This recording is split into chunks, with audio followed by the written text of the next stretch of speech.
Shalom, Shabbat Shalom, and thank you for joining Israelite Nation Assembly this beautiful day of Shabbat.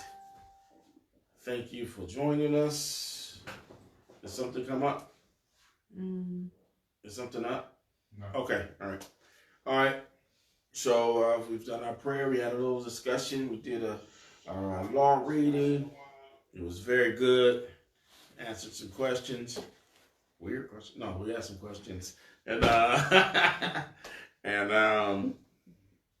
we're gonna go over into our lesson. So today, what we're gonna do is we're gonna go into some detail. We did a lesson on the Feast of Dedication before, but we want to go into some detail about it and pull out that information for your spiritual development and your learning. All right. So the Feast of Dedication is called Hanukkah in Hebrew. It's called Hanukkah. So we want to go to John 10 and 22 because it's not mentioned as the Feast of Dedication or mentioned as Hanukkah per se in the Bible. So a lot of people try to where did this feast come from? You know what I'm saying? So let's go to John 10 and 22, which, by the way, the Feast of Dedication is starting on the 23rd of December. Right? So just in a couple days, right? Mm-hmm. Give me John 22 and 23. 10 and 22? 10, 22, and 23. Yeah. John 10, verse 22 and 23. And it was at Jerusalem, the Feast of the Dedication. It was at Jerusalem, the Feast of Dedication. And it was winter. And the Feast of Dedication happens in the winter. Mm-hmm. And Yehoshua walked in the temple in Solomon's porch. And he walked into the temple in Solomon's porch. Is that it? That's it. Okay. So we must start to ask ourselves a question. When you have a little short statement like this, you say, wait a minute, it's a feast. The Feast of Dedication, where'd that come in at? Well, many Christians do not ask themselves that question. They just run over that particular scripture. And they don't ask themselves about what's going on. So in order to begin to talk about this feast, we must first go back in the book of Daniel and discuss the prophecy about this coming or impending thing that's going to happen that will cause us to begin celebrating this feast. So let's go to Daniel 8, start at verse 8. This is the beginning of the Greek Empire, okay? This is the beginning. Y'all work with me because I'm gonna try to get you to understand this to a very, very heavy degree. Daniel 8, verses 8 reads, Therefore, the he-goat waxed very great. The he-goat waxed very great. Come on. And when he was strong. And when the he-goat was strong. The great horn was broken. The great horn, the he-goat, was broken. And for it came up for notable ones toward the four winds of heaven. Read that last part again. And it came up for notable. Four notables came up after the he-goat. Come on. Ones toward the four winds of heaven. Ones toward the four winds of heaven. So the he-goat that Daniel is prophesying about is none other than Alexander the Greek. Better known as Alexander the Great, but I like to call him Alexander the Greek. Alexander the Greek, this is when he was most strong. He was most strong when he began to subdue all of the dark nations. So Alexander the Greek, he had went all over the known world then. He had took over all the world powers as far south as Egypt, as far east as Iraq, as far east as Iraq. And he had took over all of the dark nations, all of the dark kingdoms. And then prior to his death, because he only ruled a short while, I believe it was 12 years he ruled, a short while, he set up those that would take over his kingdom after his death, right? So let me give you some of the names of his generals that took over his kingdom. You have General CASSANDER. He was given Macedonia. You have General LYSIMACHUS. Do y'all need me to spell any of these names? General LYSIMACHUS was given Thrace and Asia Minor. You have General Seleucus. He was given Syria, and General PTOLEMY was given Egypt. Those are the 4 generals that divided up Alexander's kingdom. Can you go over the first 2 again? The first 2, CASSANDER, CASSANDER, CASSANDER. And LYSIMACHUS is LYSIMACHUS. I mean the areas though. Oh, the area, okay. CASSANDER was over Macedonia, and LYSIMACHUS was over Thrace, Asia Minor. It's over Asia Minor. So Seleucus was given Syria, and Syria. That's one. And Ptolemy, PTOLEMY, was given Egypt. All right, give me Daniel 8 and 9. Daniel 8 and 9 reads, and out of one of them came forth a little horn. Out of these 4 generals came a little horn out of these 4. Come on. Which waxed exceedingly great. And this little horn waxed exceedingly great. Watch this. Toward the south, and toward the east, and toward the pleasant land. And towards the pleasant land. Okay. So General Seleucus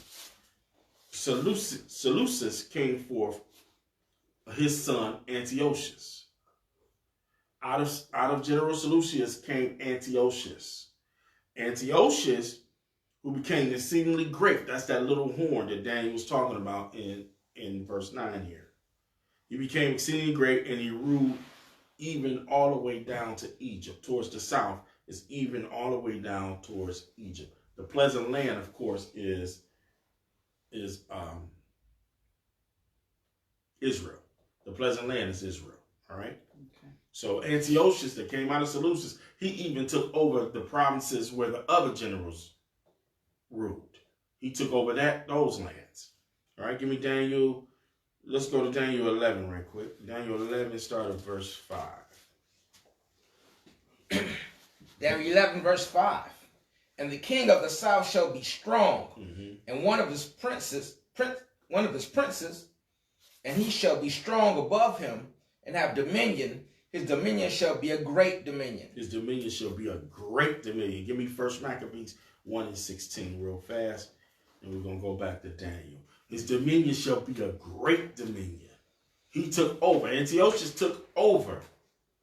1 Maccabees 1 and 16 reads, Now when the kingdom was established before Antiochus, he thought to reign over Egypt, that he might have dominion of 2 rams. That he might have dominion over 2 rams. He already had Asia Minor. Now he's going to take over the southern part ram, which is Egypt. Y'all got that? All right. And of course, the pleasant land is Israel. Let's get that. We go to Maccabees. Go to Maccabees 6 and 1 through 4. Let's get that real quick. First Maccabees, yeah. What is it? First Maccabees 6, chapter 6, start at verse 1. First Maccabees 6 and 1. About that time, King Antiochus, traveling through the high countries, heard say that Elamus in the country of Persia was a city greatly renowned for riches, silver, and gold, and that there was in it a very rich temple, wherein were coverings of gold and breastplates and shields, which Alexander, son of Philip, the Macedonian king, who reigned first among the Grecians, First among the Grecians, come on. had left there. Wherefore he came and sought to take the city and to spoil it, but he was not able, because they of the city, having had warning thereof, rose up against him in battle. So he fled and departed thence with great heaviness, and returned to Babylon. Moreover, there came one who brought him tidings into Persia, that the armies which went against the land of Judea were put to flight. Which the armies was that's all I wanted to show, that the pleasant land was. Read verse 5 again. Moreover, there came one who brought him tidings into Persia, that the armies which went against the land of Judea were put to flight. Were put to flight. I just wanted to show you all that the pleasant land was the land of Judea. That was the pleasant land. All right, go back to Daniel 8 and 16. Daniel 8, verses 16 reads, And I heard a man's voice between the banks of Ulai, which called and said, Gabriel, make this man to understand the vision. So he came near where I stood. And when he came, I was afraid and fell upon my face. Wait a minute. What verse are you at? 17. Go to 8 and 10. Daniel chapter 8, verses 10 reads, And it waxed great, even to the host of heaven, and it cast down some of the host and of the stars to the ground, and stamped upon them. Now the host of heaven are the Israelites. Give me Exodus 12 and 41.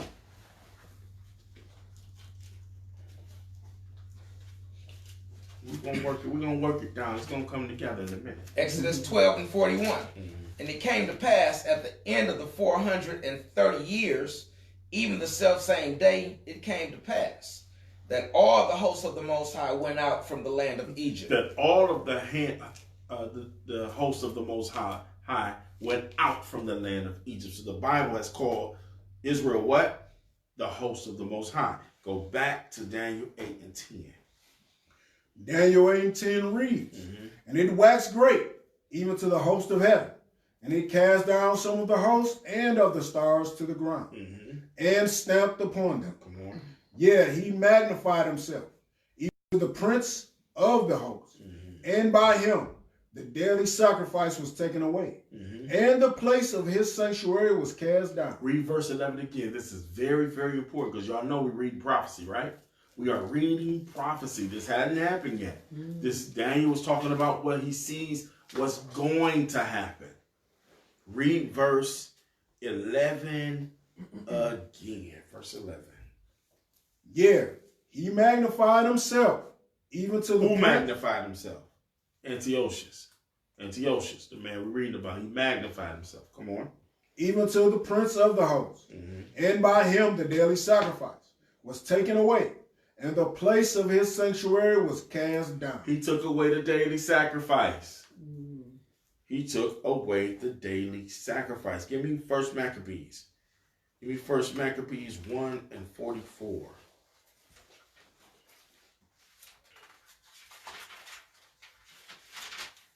Give me 1 Maccabees 1 and start at verse 44. We want to read through 47. 1 Maccabees 1, verse 44 through 47. Verses 44 through 47. For the king has sent letters by messenger unto Jerusalem and the cities of Judea, that they should follow the strange laws of the land, and forbid burnt offerings and sacrifice and drink offerings in the temple, and that they should profane the Sabbath and festival days. Read it. Read verse 45 again. Read verse, because this is what Antiochus did. This is what he did. Read again. 1 Maccabees 1 and 45. He's the king referred to in verse 44. And forbid burnt offerings and sacrifice and drink offerings in the temple, and that they should profane the Sabbaths and festival days. Read on. And pollute the sanctuary and holy people. Read on. Set up altars and groves. Set up what? Set up altars and groves and chapels of idols, and sacrifice swine's flesh and unclean beasts. An unclean beast. They were sacrificing hogs and They were sacrificing what's that Esau like to eat all the time? The down south Edomites. Pig. The rodents. Raccoon. Raccoon coons and nutria rats and Wow. all of that kind of stuff. They was doing all that in the temple. That's what they was doing in the temple. Antiochus was the damn devil that the Bible speaks of. Let's go back to Daniel. Get some more on this prophecy right quick. Go to Daniel 8 and 12. Daniel 8 and 12 reads, "And an host was given him against the daily sacrifice by reason of transgression, and it cast down the truth to the ground, and it practiced and prospered." It practiced and it prospered. That means they did that thing. Read it again. Read it again, because you're about to bring something out of this verse. Read it again. Verse 12 reads, "And an host was given him against the daily sacrifice by reason of transgression." Who was the host? A host was given to him, meaning it was some Israelites that was with it. Yeah. That heavenly host, it was a host that was a part of Israel that was given, that was with it. They was with that. Come on. "And it cast down the truth to the ground." They cast down the truth to the ground. Come on. "And it practiced and prospered." No, that's all I want.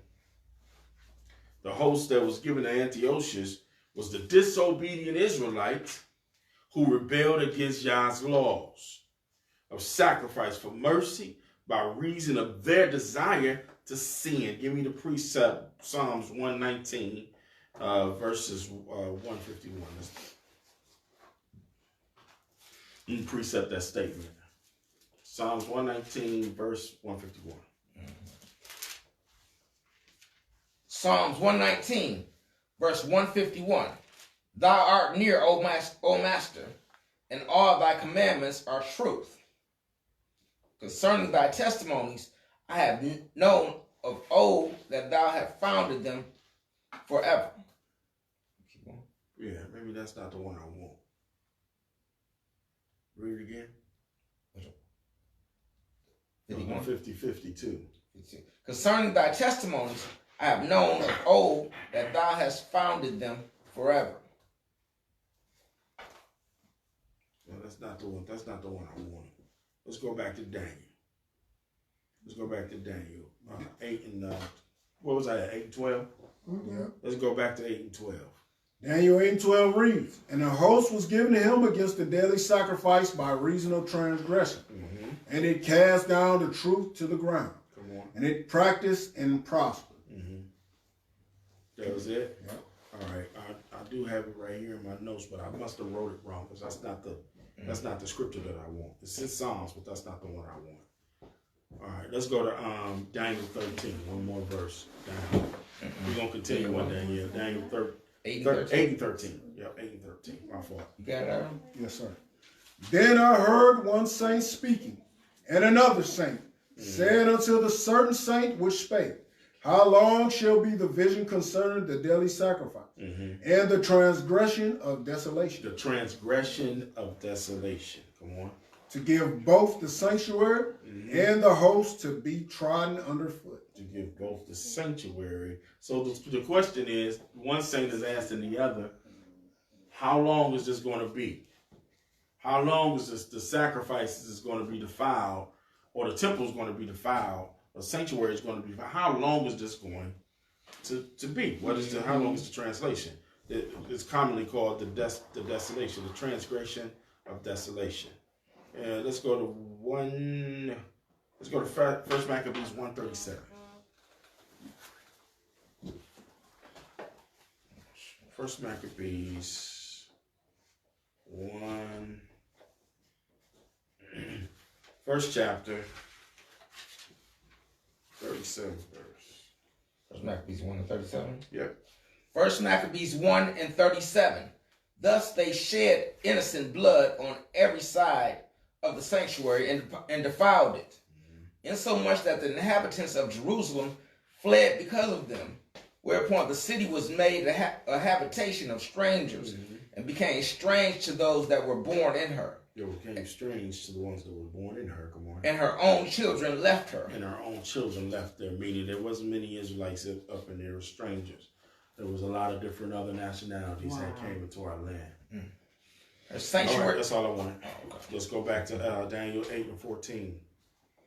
Daniel 8 and 14 reads. So what I'm doing here is I'm showing you all the prophecy. I'm showing you the manifestation of the prophecy in Maccabees. Y'all see that? Mm-hmm. That's what I want y'all to see. This is the reason why we keep dedication. We're getting into it. We're getting to it. Come on. And he said unto me, until 2,300 days, Come on. then shall the sanctuary be cleansed. Then shall the sanctuary be cleansed. Read it again. And he said unto me, This is what the angel said to Daniel. Come on. until 2,300 days, For 2,300 days. Come on. then shall the sanctuary be cleansed. The sanctuary is going to be cleansed. So for 2,300 days was the historic account of the abomination of desolation, which first occurred approximately, and I'm going to give you the dates, 171 BC to 165 BC, a total of 6 years. Say those again. 170. 171 BC to 165 BC is commonly known as the abomination of desolation. Mm-hmm. Then shall the sanctuary be cleansed, meaning the sanctuary is going to be restored. It's going to be restored unto the Most High. All right? Being restored to the Most High is what is known as the Feast of Dedication or Hanukkah. The sanctuary was cleansed, meaning it had been restored.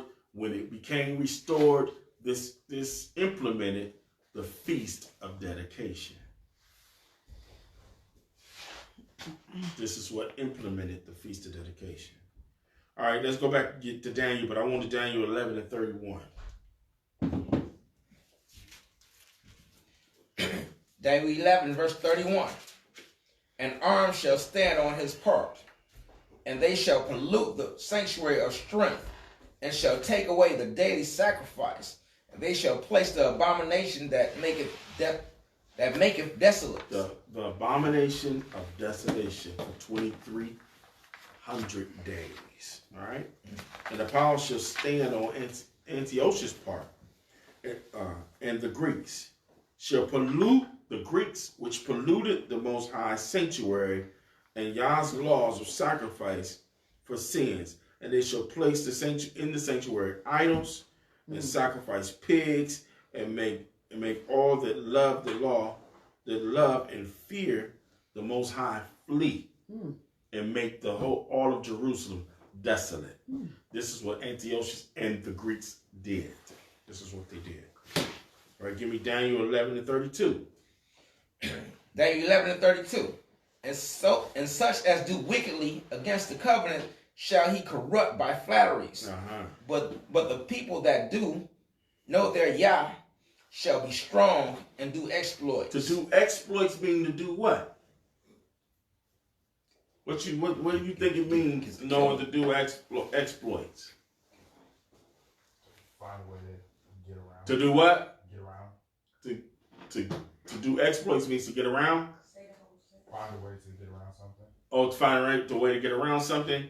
You can use that for an answer, or to fight something, or to fight something, or to expose it, to get around it. All those is good answers, you know. Mm-hmm. All right, read verse 32 again. Daniel 11 and 32. And such as do wickedly against the covenant shall he corrupt by flatteries. He shall corrupt by flatteries. This man can talk.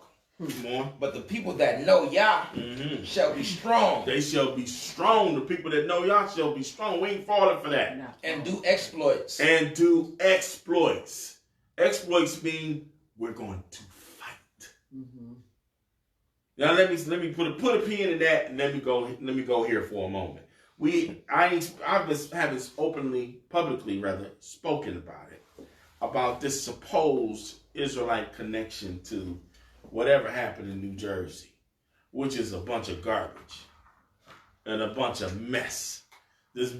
Whatever happened, if it's not a false flag, if it's not something that was set up, it certainly don't have anything to do with Israelites.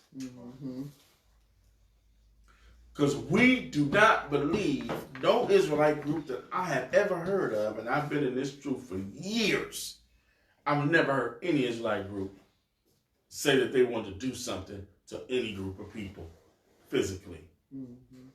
By guns or hurting people or some type of attack on people or terrorism. I've never heard that. Never, not at all. We consider the one thing we all do agree on, as many Israelite groups as it is to have disagreements on doctrines. The one thing we do agree on is we waiting on the Savior to save us out of this trouble. Because we know we can't, it's not enough bullets, not enough guns, not enough bullets in the world for Israel to go against this man of war. Right. We know that. We will lose. So nobody teaches that. Nobody teaches hurting nobody. Nobody teaches going out there. Now, we will call him a devil. It's true. We just say what the Bible says. The Bible says you're wicked, you're devil, you're evil. We just say those things because the Bible says that. But we don't advocate or say anyone should take up arms against anybody. I don't know any groups that's doing that. Nobody doing that. We don't teach it. And plus, there's a lot of these like groups are scared anyway. They don't do that. They don't do that. They're scared. Just talk about it make them nervous. You know. All right. Now I can unpin it and get back to what I was saying. Daniel 11:32. One more again. Daniel 11, verse 32. And such as do wickedly against the covenant shall he corrupt by flatteries. But the people that know Yah shall be strong. Oh, they're going to be strong. Come on. And do prophecy. Do exploits. And they're going to do exploits. They're going to do different things. They're going to do different things to win, to fight, to bring back the temple. All right, give me 1 Maccabees 2:19.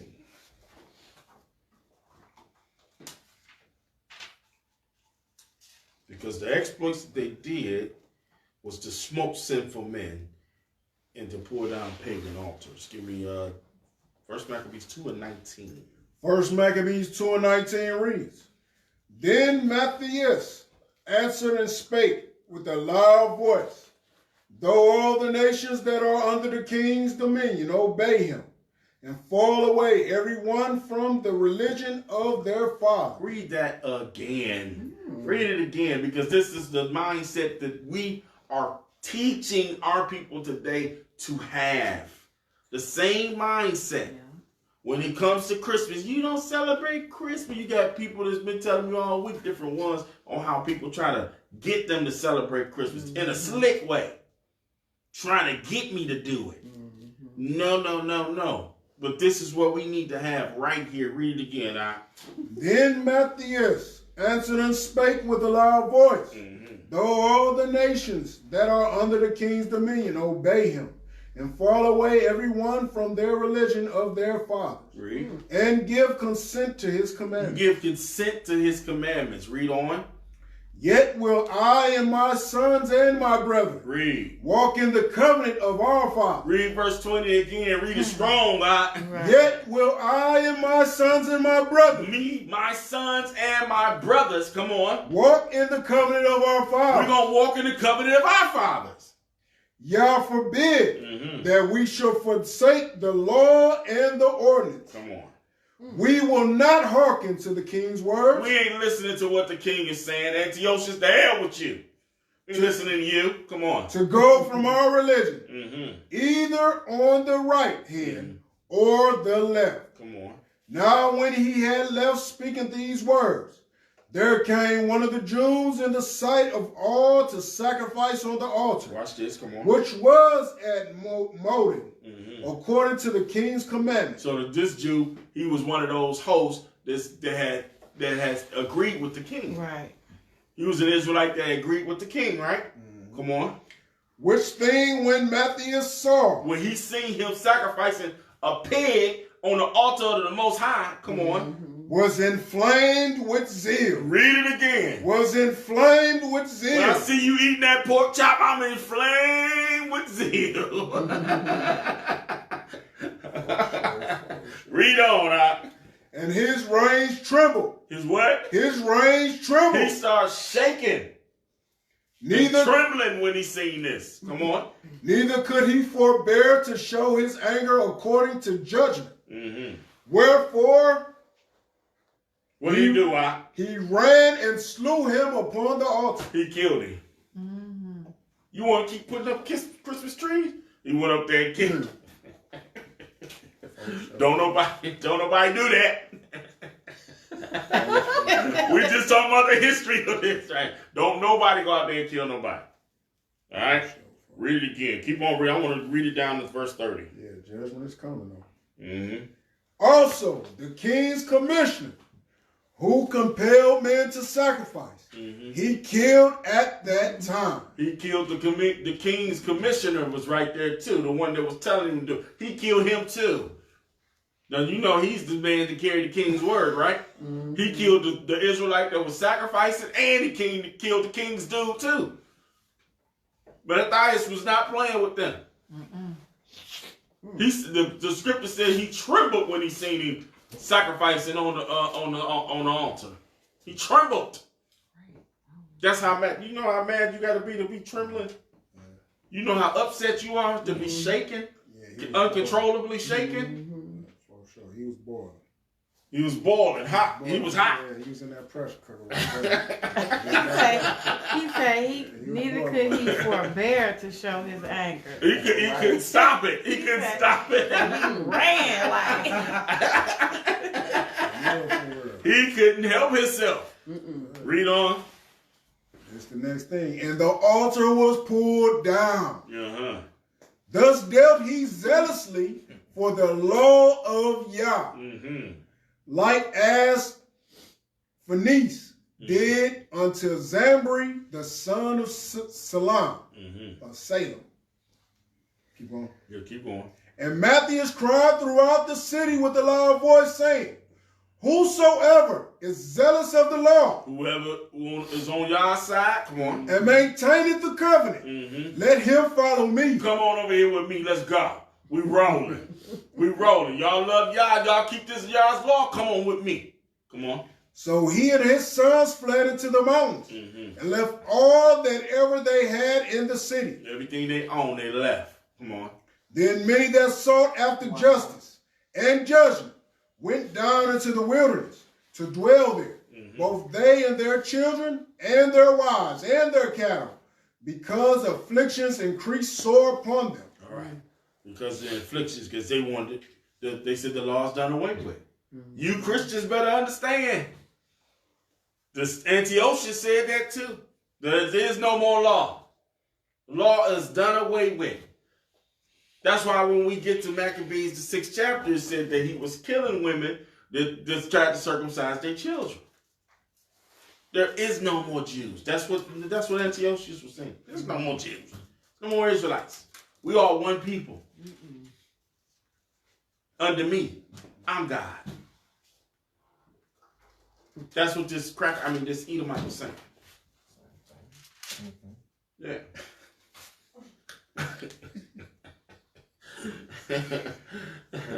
All right, where we at? Drop down to 42 through 47. All right. Second Maccabees. First Maccabees 2 and 42. First Maccabees 2 and 42 reads, Then came there unto him a company of Assyrians, who were mighty men of Israel, even all such as were voluntarily devoted unto the law. Also all they that fled for persecution joined themselves unto them, and were a stay unto them. So they joined their forces, and smote sinful men in their anger. They smote sinful men in their anger. Come on. And wicked men in their wrath. And wicked men, they killed them. Come on. But the rest fled to the heathen for succor. The rest fled to heathen. It's like brothers that didn't want to do right. They went over to the heathen. It said, now forget that. Come on. I'm going to read on down to verse 47. All right, folks. Then Matthias and his friends went round about and pulled down the altars. They pulled down the altars. And what children soever they found within the coast of Israel uncircumcised, those they circumcised valiantly. They circumcised the children anyway. He said there was a law. The Antiochus said there ain't no more circumcision. They went around and they said, is your son circumcised? Bring him here. We're going to circumcise him anyway. The hell what Antiochus is saying. Yeah. These are strong brothers. The same, we need the spirit today. We need this same spirit today. To say, well, the hell, you still putting up trees? You still doing that? You putting up Christmas lights? You still doing that? You need strong, violent men doing that today. Where we at? 47. We at verse 47? Yep. Read it. They persuade also after the proud men, and the work prospered in their hand. That was it? Yep. That's 47. Okay. Man, I need another apocrypha. I can't probably read that one right there. For sure. Let's go back to Daniel 11 and 33. Yeah. Also, when you brought out, John 10, like for us who claim to be Christians, you got to understand that. I can't hear you. Those who have, when you brought out John 10, verses 22 and 23 about the feast of dedication. 23, Yahushua, for those who say they're Christians who follow Christ, Yahushua celebrated the feast. Because it says Yahushua walked in the temple in Solomon's porch. So. Yes, he was going to keep the feast. He was going to keep the feast. Yeah. Daniel 11 and 33. Daniel 11 and 33. And they that understand among the people shall instruct many, yet they shall fall by the sword, and by flame, by captivity, and by spoil many days. Verse 34. Now when they shall fall, they shall be hoping with a little help. So when they shall fall, the ones that helped Israel, that instruct Israel, when they fall by the sword, verse 33 says, verse 34 says, read it again. Now when they shall fall, the ones that was giving out instruction, when they die, when they fall, what's going to happen? They shall be hoping with a little help. They shall be given a little help. This is a prophecy. They should be given a little help. Read. But many shall cleave to them with flatteries. With flatteries. Now, when Mattathias died, Israel was given a little help by his son. Everybody heard of his son before. His name was Judas, who was called Maccabee. These two books that we're reading out of, First and Second Maccabees, is named after Mattathias' son. They called Judas, they called him Maccabees. Now, Maccabee is a Greek way, because you know who gave him this name? The Greeks gave him this name, Maccabee. The reason they called him Maccabee is because Maccabee means the hammer. That's what it means. It means the hammer. He had killed so many Greeks. They called him the hammer. They called him the hammer. He was that strong, and he was just going crazy on them. They called him Maccabee. Judas Maccabees. It means the Judas, the hammer. All right? So the Most High used Judas Maccabees to cleanse the temple per the prophecy of Daniel 8 and 14. All right? Let's get Daniel 11 and 35. Daniel 11 verse 35. And some of them of understanding shall fall, to try them, and to purge, and to make them white, even to the time of the end, because it is yet for a time appointed. Judah finally fell in the battle.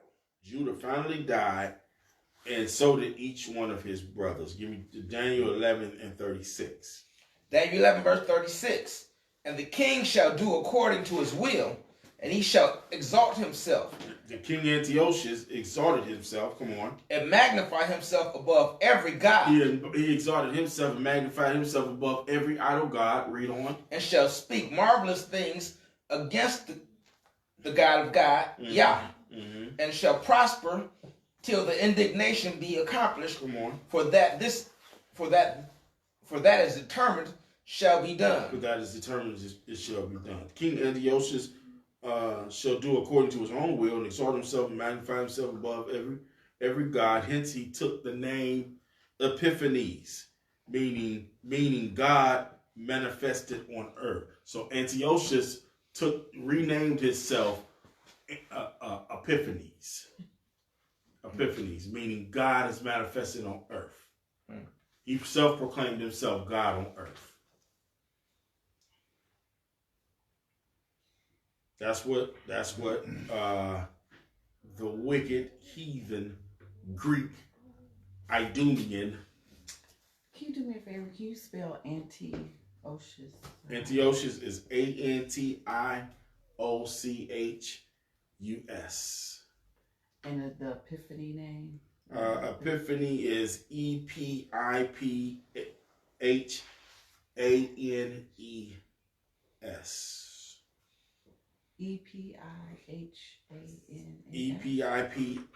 Epiphanes. All right, so okay. I don't know how you guys want to do this. It's 61 verses. Y'all break this in half in some type of way. I do the first seven.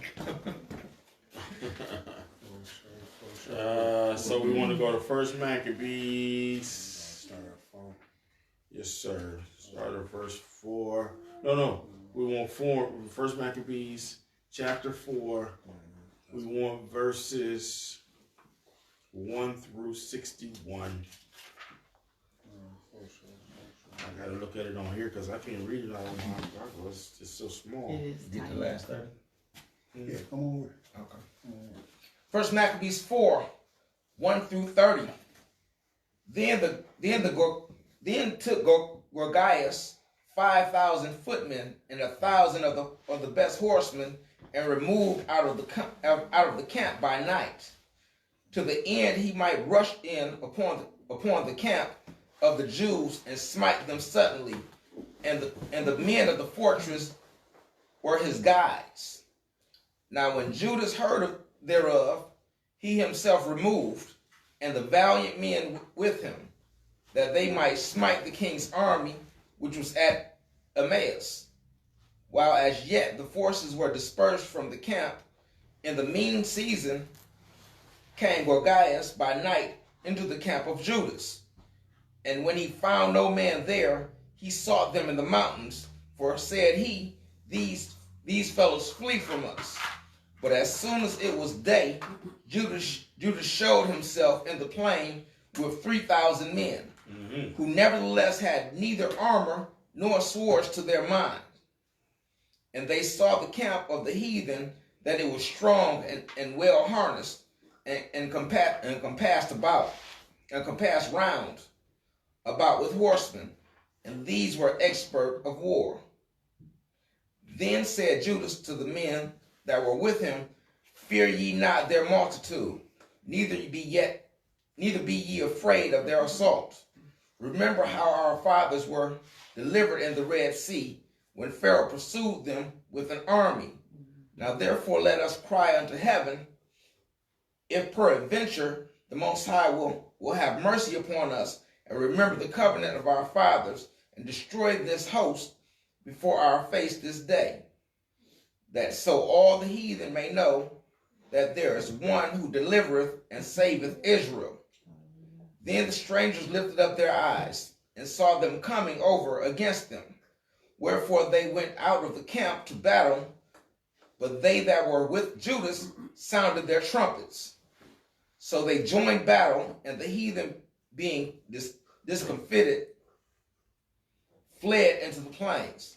Howbeit all the hindmost of them were slain with the sword, for they pursued them unto Gazara, and unto the plains of Idumea, and Azotus, and Jamnia, so that there were slain of them upon 3,000 men.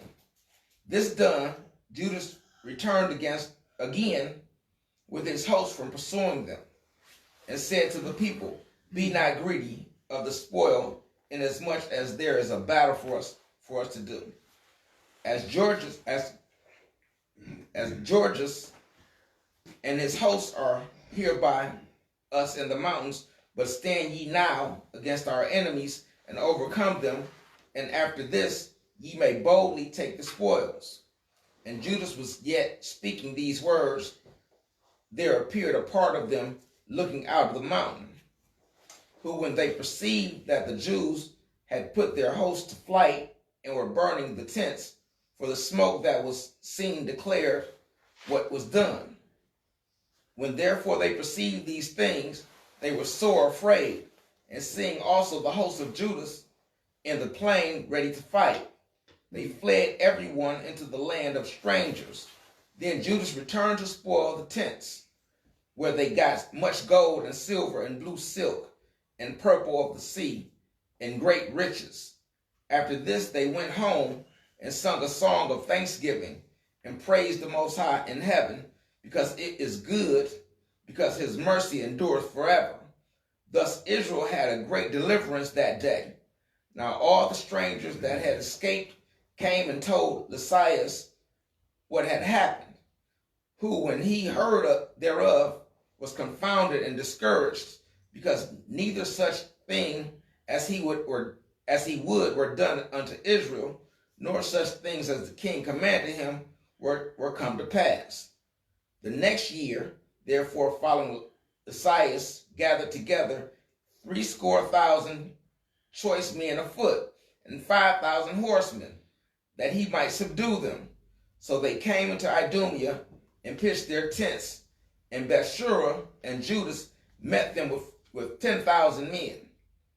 And when he saw the mighty army, he prayed and said, "Blessed art thou, O Savior of Israel, who didst quell the violence of the mighty men by the hand of thy servant David, and gavest the host of strangers unto the hand of Jonathan the son of Saul, and his armor bearer." All right, verse 31 through 61 reads, "Shut up this army in the hand of thy people Israel, and let them be confounded in their power and horsemen. Make them to be of no courage, and cause the boldness of their strength to fall away, and let them quake at their destruction. Cast them down with the sword of them that love thee, and let all those that know thy name praise thee with thanksgiving." So they joined battle, and there were slain of the host of Lysias about 5,000 men. Even before them were they slain.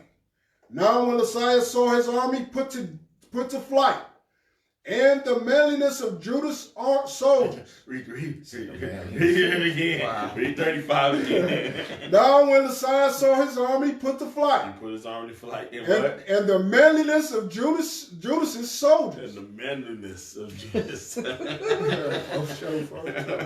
Boy, them dudes look rough. Yeah. There's some real men over there. They ain't got on no skinny jeans over there. And how they were ready either to live or die valiantly. He went into Antiochus and gathered together a company of strangers, and having made his army greater than it was, he purposed to come again into Judea. Then said Judas and his brethren, "Behold, our enemies are discomfited. Let us go up to cleanse and dedicate the sanctuary." Judas done beat him back, and he said, "Let's go up and cleanse and dedicate the sanctuary." But watch what he did when he got into the sanctuary and cleansed it. Come on. Yeah, here you go. Upon this, all the hosts assembled themselves together and went up into Mount Sion. And when they saw the sanctuary desolate and the altar profaned, and the gates burnt up, and shrubs growing in the courts as in a forest, and in one of the mountains, and the priest's chambers pulled down, they rent their clothes and made great lamentation, and cast ashes upon their heads, and fell down flat on the ground upon their faces, and blew an alarm with the trumpets, and cried towards heaven. Then Judas appointed certain men to fight against those that were in the fortress. There were still people in there. Wow. There's still people in there when they got in there. They was in there hiding, but they was in there. Boy. Until he had cleansed the sanctuary. So he chose priests of blameless conversation, such as had pleasure in the law, who cleansed the sanctuary, and bear out the defiled stones unto the unclean place. And when as they consulted what to do with the altar of burnt offerings, which was profaned, they thought it best to pull it down, lest it should be a reproach to them, because the heathen had defiled it. Wherefore they pulled it down, and laid up the stones in the mount of the temple in the convenient place, until there should come a prophet to show what should be done with them. Then they took whole stones according to the law, to build a new altar according to the former, and made up the sanctuary, and the things that were within the temple, and hallowed the courts. They made also the new holy vessels. And into the temple they brought the candlestick and the altar of burnt offerings, and of incense, and the table. And upon the altar they burned incense, and the lamps that were upon the candlestick they lighted, and they might give light in the temple. Furthermore, they set the loaves upon the table, and spread out the veils, and finished all the works which they had begun to make. Now on the 25th day of the 9th month, Which is the 9th month, and we headed towards the 25th day, which would be December 23rd this year. Come on. which is called the month Caslow, in the 148th year, they rose up betimes in the morning, and offered sacrifice according to the law upon the new altar of burnt offerings, which they had made.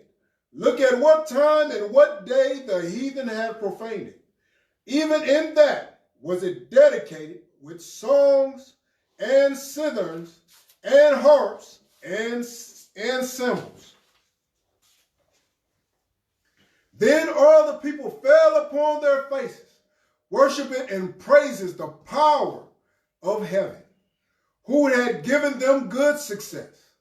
And so they kept the dedication of the altar 8 days. They kept it how many? 8 days. Don't have nothing to do with 8 candlesticks. Oh, sure. Right. Oh, sure. They kept the celebration 8 days. Nothing to do with oil and candles and none of that. Come on. Oh, sure. And offer burnt offerings with gladness, and sacrifice the sacrifice of deliverance and praise. They decked also the forefront of the temple with crowns of gold, and with shields, and the gates and the chambers they renewed, and hanged doors upon them. Thus there were very great gladness among the people, for that the reproach of the heathen was put away. Moreover, Judas and his brethren with the whole congregation of Israel ordained that the days of the dedication of the altar should be kept in their season from year to year by the space of 8 days, from the 25th day of the month Caslow, with mirth and gladness.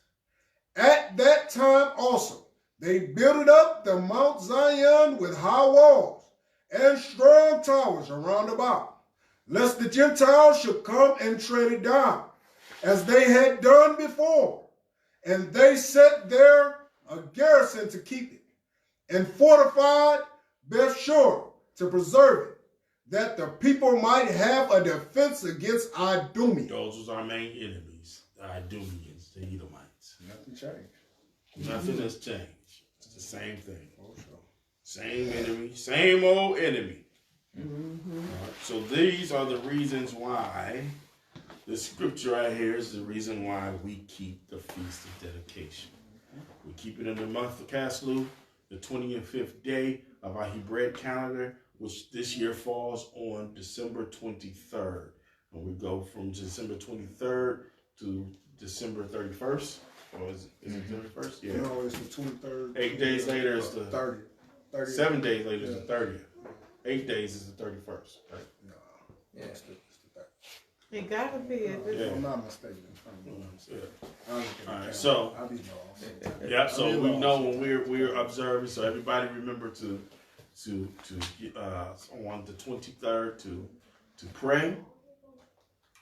To pray and to read your scriptures on the 23rd, the morning of the 23rd, and then we're going to come together on the day that we designated to come together to feast. Okay. All right. With that being said, all of you at home, remember this has been a historical. This has been a historical record, a reading of the historical record of the Feast of Dedication. I hope that you can glean from it. I hope that you have learned something from it. I hope it have lifted your understanding. With that being said, we say hallelujah. Until next time, shalom, shalom, shalom, shalom.